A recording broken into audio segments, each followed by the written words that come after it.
Turn now to our coverage of NATO. Carlo Bastasin is a foreign policy expert at the Brookings Institution. He's joining us again, we hope, from Milan. You can hear me, Carlo?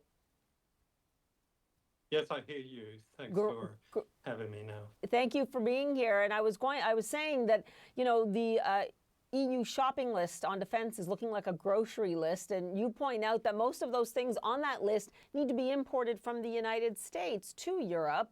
You also say that can cause problems, especially for the European industrial strategy. How long can this last, and do you believe Europe is committed to this defense spending?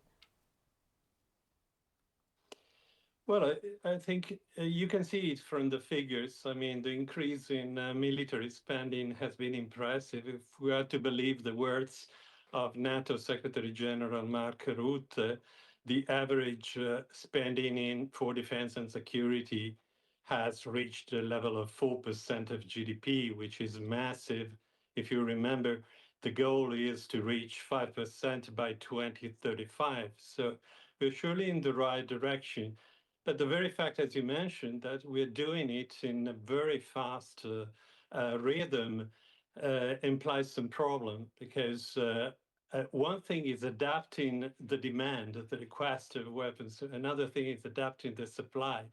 The production cannot be adjusted in Europe as fast. So the only available weapons in this moment on the market are the Americans. The consequence is that for the European citizens, this process of increasing the military spending has a negative impact on the economy, has a positive impact on the American economy, but a negative on the European economy.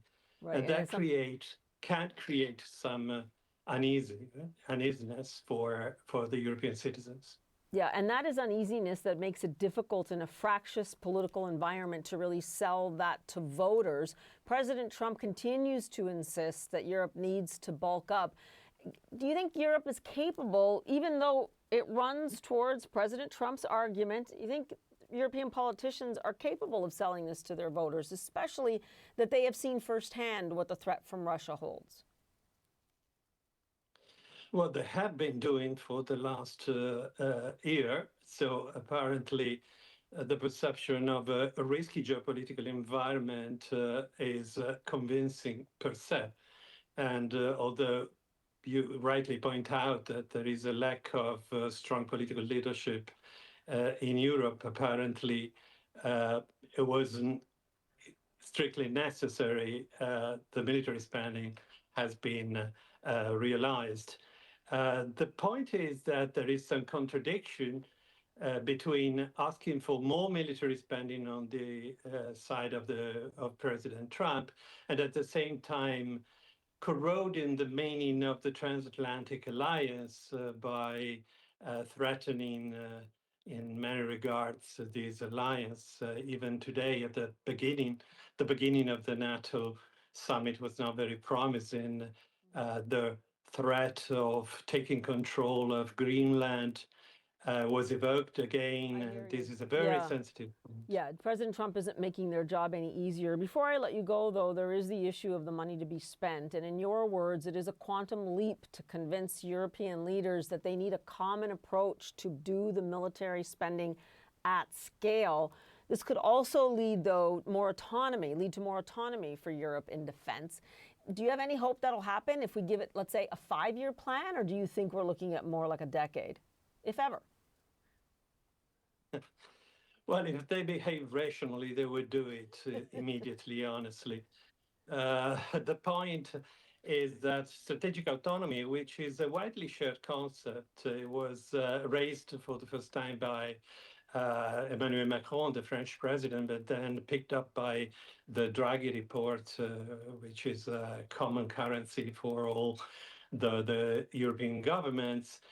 Well, that strategic autonomy requires even more than military spending. It requires technological scaling and a common financial market. So in this sense, it's a political quantum leap is required. Mm-hmm. I think I think the worse things go, the better it is for those who claim that political change is required in the sharing of sovereignty and the necessity of defending Yeah.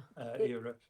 It is time that those European leaders do not waste a good crisis when they see it, even if it's a crisis created by President Trump. Carlo Bastasin, please come back. We've learned a lot and we'll continue to look at this issue. Thanks so much. Thank you.